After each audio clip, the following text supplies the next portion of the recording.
You know, folks, I've been thinking a lot about how I can really help you and what has helped me the most in my development and how I can relay that to you.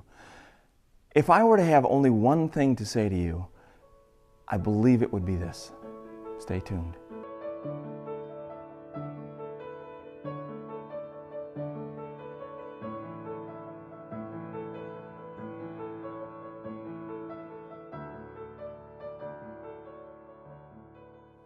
If I were to only have one thing that I could share with you that would help your work exponentially grow, it would be to work from life with the model as much as possible. Just recently I was doing a workshop, and in the workshop we worked through the whole week.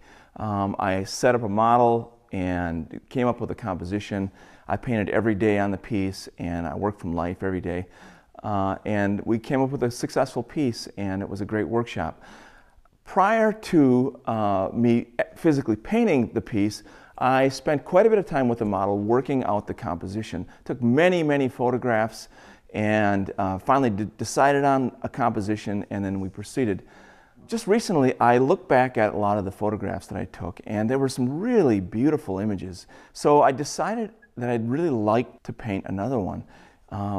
So the temptation, the question is, do I paint it just from the photograph, or do I go through the work and hire the model back? My advice to you would be, whenever possible, always work from life. What does it mean? Yeah, it means that you've got to call the model, and you've got to hire them and pay them and schedule them and get all of it set up. It's a little bit of a hassle, and believe me, I'm as tempted as anybody to forego all that and just sit in the studio with the music and the coffee and paint away. But the dividends that you're giving up by not working from life are huge. You don't want to throw that away. You want to grab on to as much as we can and try to get that into the painting. And the best way to do that is to paint from life. So get the models back, set them up.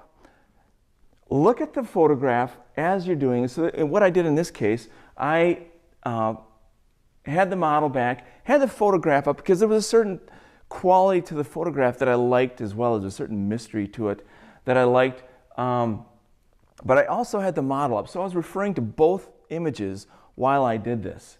Again, had I just worked with the photograph, I would have missed all of the subtlety and color that goes along this edge, where it goes from this blue to the pink to the blue to the pink to the blue. Right on the edge here, where the edge work, the great variety in edge work that you can't necessarily see from a photograph. But when you're squinting at it from life, you see those edges come and go, and to capture them as you're seeing them is absolutely breathtaking. So my advice to you would be to spend as much time in front of the model as possible. Use the photographs as tools to build your composition. Get the composition set, then hire the models back. So important. What working from life does is it brings a bit of the spirit of the person into the painting.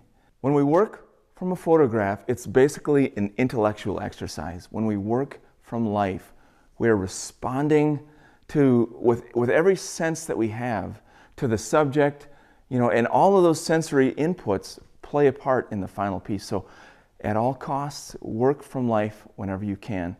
Keep squinting and pour as much beauty as we can into this world.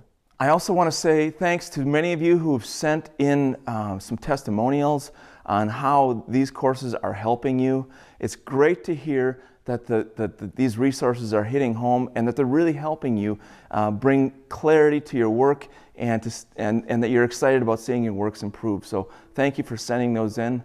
I really appreciate it.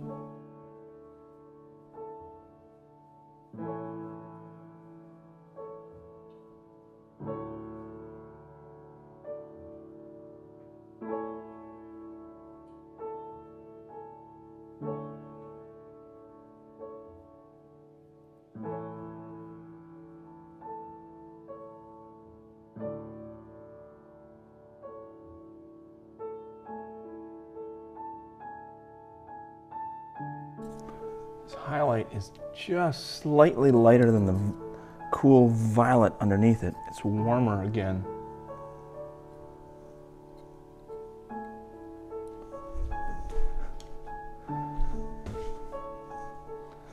Again, shifting the temperature wherever you can at every plane change.